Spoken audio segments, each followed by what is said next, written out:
this encasing to help it grow.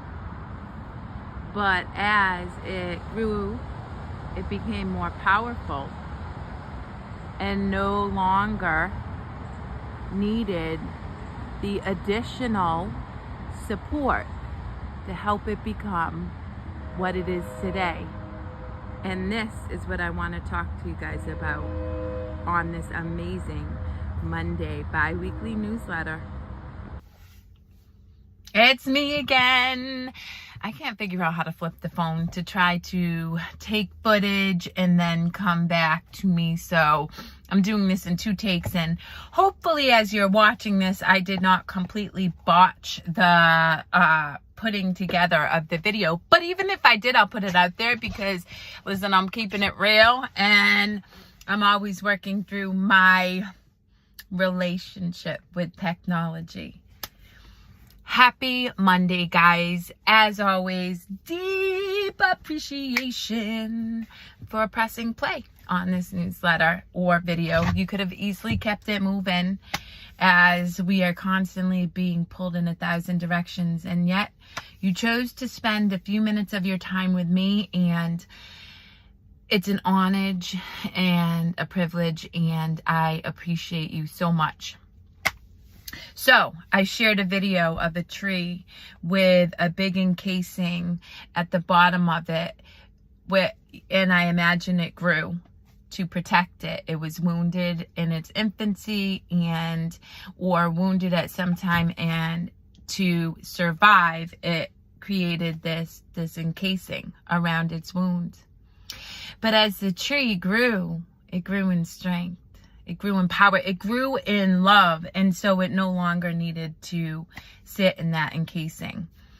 And the truth is, guys, we all have experiences that wound us. We all have moments that bring us to the core, the root of suffering. And in order to survive, we put up walls. Either we disassociate, or we cut people out, or we turtle in. We don't advocate for ourselves. We become people pleasers. We become producers, overachievers, right? All of these are protective walls to protect us from the wounds that we experienced. Here's the thing. The wounds aren't lasting forever. They're not long lasting.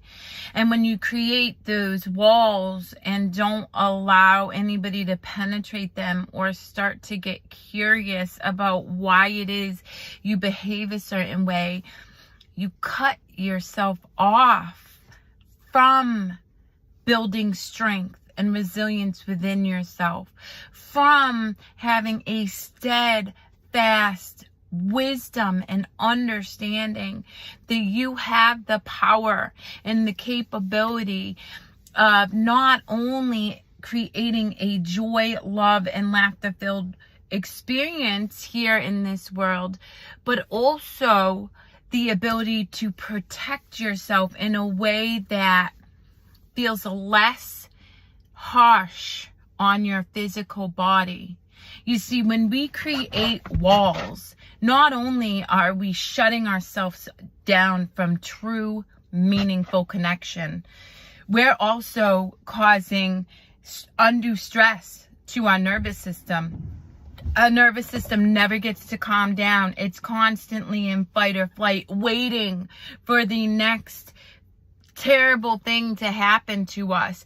And then, because we're waiting, guess what happens?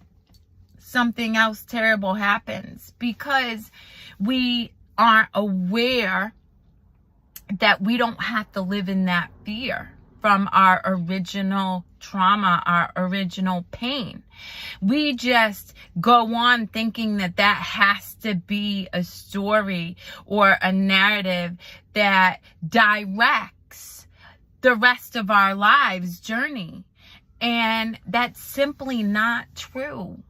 We have a choice in any given moment to start to take back our power, to reclaim who we are before we were wounded, before we felt we had to isolate, before we felt like we were under constant threat. And in doing so, choose to create a reality free from suffering, free from pain. Guys, I did it, right? You know, two-time rape survivor, not even survivor, thriver. Struggled with domestic violence for 5 years. Grew up in a home of isolation and verbal abuse and deep-seated fear. Alcohol, addiction, the struggle to fit in.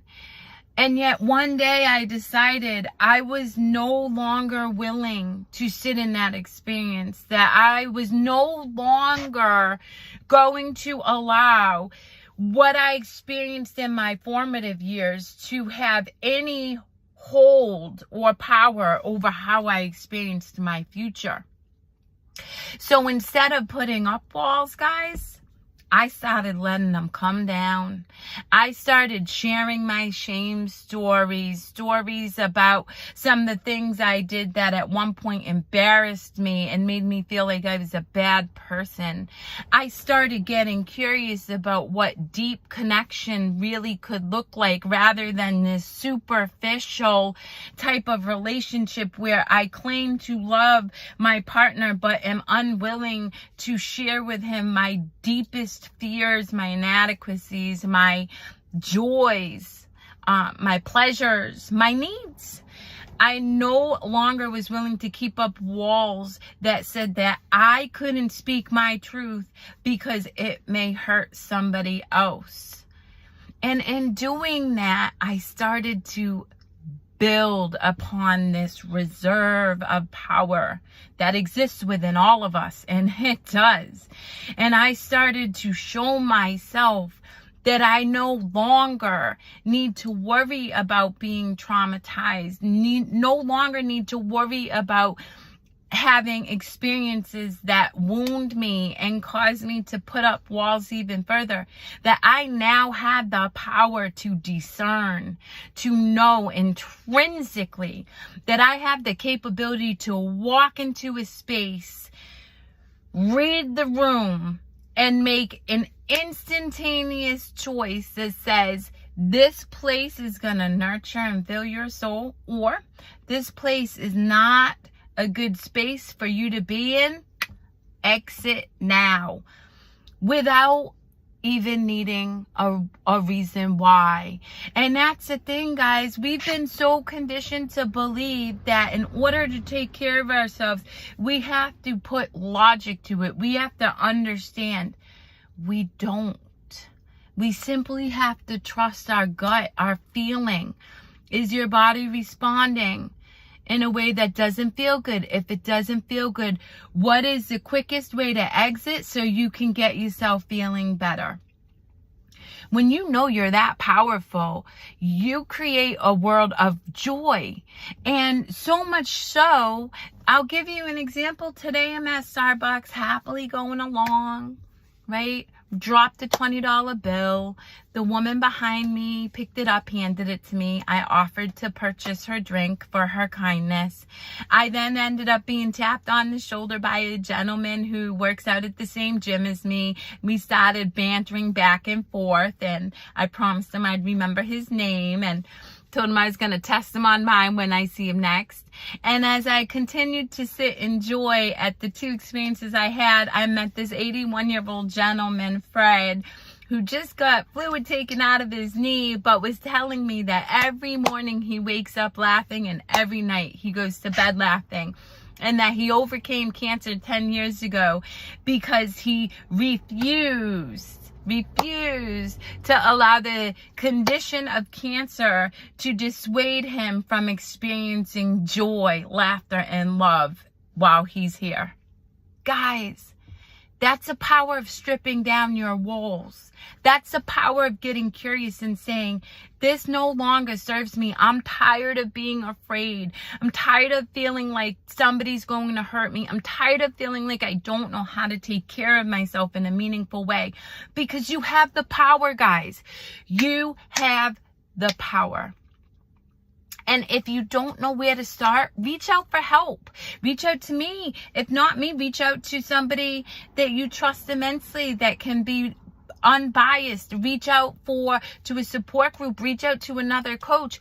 Reach out to somebody who sees your worth, who does not judge you, and can hold space for you as you give yourself permission to strip down those walls. Because when you do, you start to grow strong roots into the ground, just like that tree. And you start to shed that wound and come up tall, standing proud, and really knowing your worth. And when you know your worth, you intrinsically know the world's worth. With deep love and gratitude for watching this, guys. You know where to find me. If you ever have questions, 571-320-5206. I love unexpected calls. And most importantly, I love you.